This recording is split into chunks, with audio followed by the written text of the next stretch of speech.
Right, we're on day 4, and yeah, the first 3 days have been a bit slow really, I suppose, but hopefully things will suddenly pick up because we've got a team of 3 builders organised now. I think they're going to start in a couple of days' time, and they're the heavy diggers and lifters really.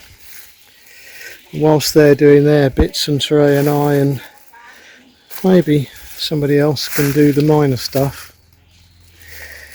Now, the big issue here is drainage. This, where this house is a little plot of land that Teray managed to buy very cheap, and the reason for that was that it was a pond.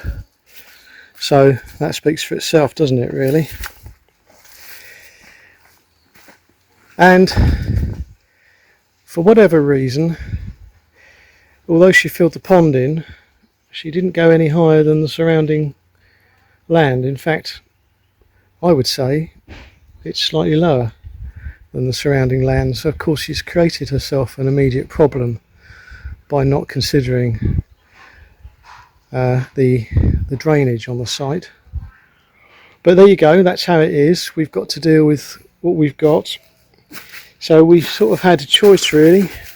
We could knock the house down completely and start again and build a house on stilts with very deep foundations and just let the water run underneath it when it rained badly. And that wouldn't have been half a bad idea really, in the sense that it would have been guaranteed to be watertight. But this house has got huge sentimental value to Teray because she built it, a lot of it, with her bare hands, and it was at a time in her life when she had very, very little money, so she did bits of it at a time. And yes, I know you're all going to say it's a crap house and it's poor quality, and actually compared to Western houses, yes, it is very poor quality, but then so are most of the Thai houses, and indeed this house is not wooden like the surrounding houses. It's made of blocks and concrete, so it's one step up. But the drainage issue has really come to the fore now. The property's been ignored for a couple of years because it means that water's been allowed to build up around it. There's been no clearance of drainage channels like the one you're looking at right now down the side of the house, and consequently the back of the house has been sodden wet, I think, constantly through the rainy season. So for months and months this area here has been basically flooded, and that's created problems now with the structure. Not major problems, it's just sort of minor cracks really.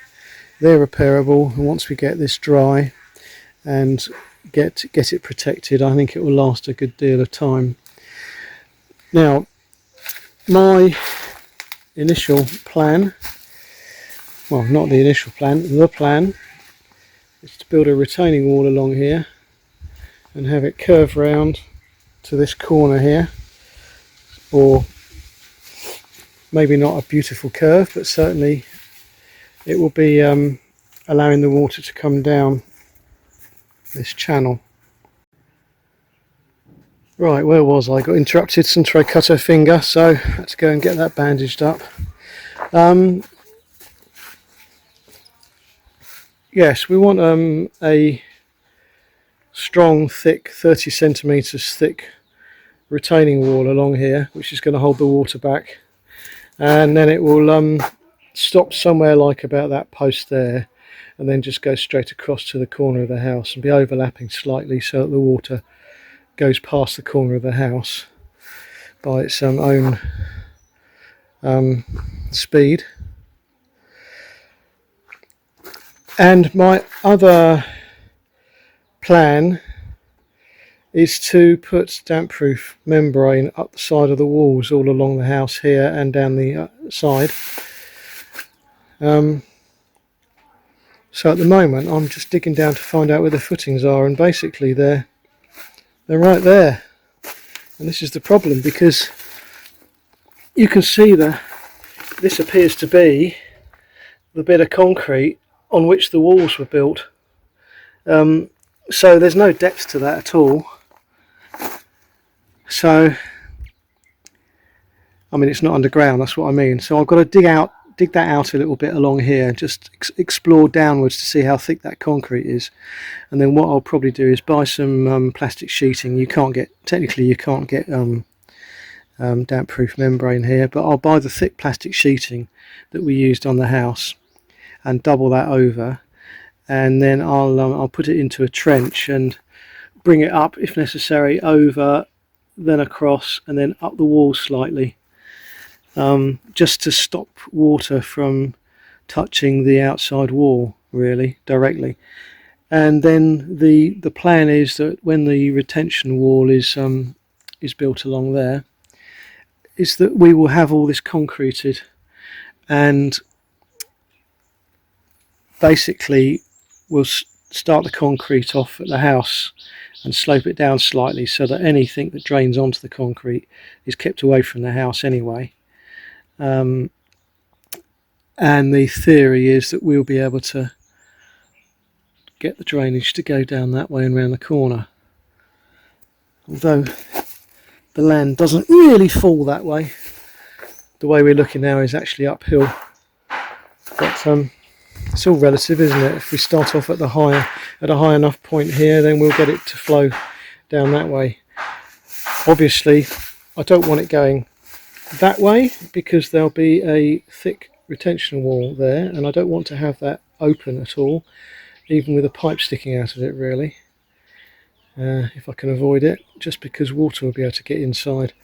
But thinking out loud now, you see, as I'm making this video, I could have the wall built here so that in that corner, which is going to be a low point, we have a big pipe going through for drainage, which actually turns the corner and runs down that way a little bit, so that any water from this area here doesn't meet the flow of water sideways on when it is trying to escape, but it basically joins it in the same direction. So that's an option. I'll discuss that with the builders. I might do that just as a matter of course, just to guarantee that if we can't get the gradient right here with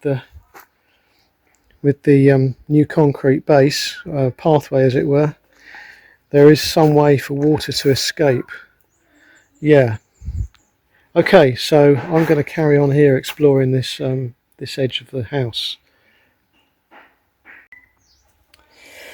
Okay, this is as far as I need to go really with the digging. I'll get someone else to dig the trench out around the rest of the house. I just needed to know really what this house is built on, and it appears that between the posts it's not got really anything in the way of footings. So obviously that's why it's cracking so easily. So I was hoping that when I started uncovering this block here that would continue all the way along and it would have a couple of layers of blocks, but I went further down and it just appears to be soil, so that's probably just an odd bit of block that found its way into the mix, as it were, because further along here there's nothing other than this thin layer of concrete, unless of course I need to go a bit further into the house, which is a bit unnecessary really, because at the end of the day I'm going to do the same thing, which is to put a sheet or a doubled sheet of plastic down the bottom there and then weigh it down with some soil and then have it come up and over and up the wall a little bit. Just, I don't know, it doesn't have to come too far, although the further up it goes the more options we've got to use it as a waterproofing membrane as we develop our plan for how high the concrete's going up the wall. I can always trim it off later, I suppose. So that's my little experiment for that. So I will now tell Suntaray she needs to employ someone to dig that channel all the way around the house, basically. And I can crack on with actually laying the membrane.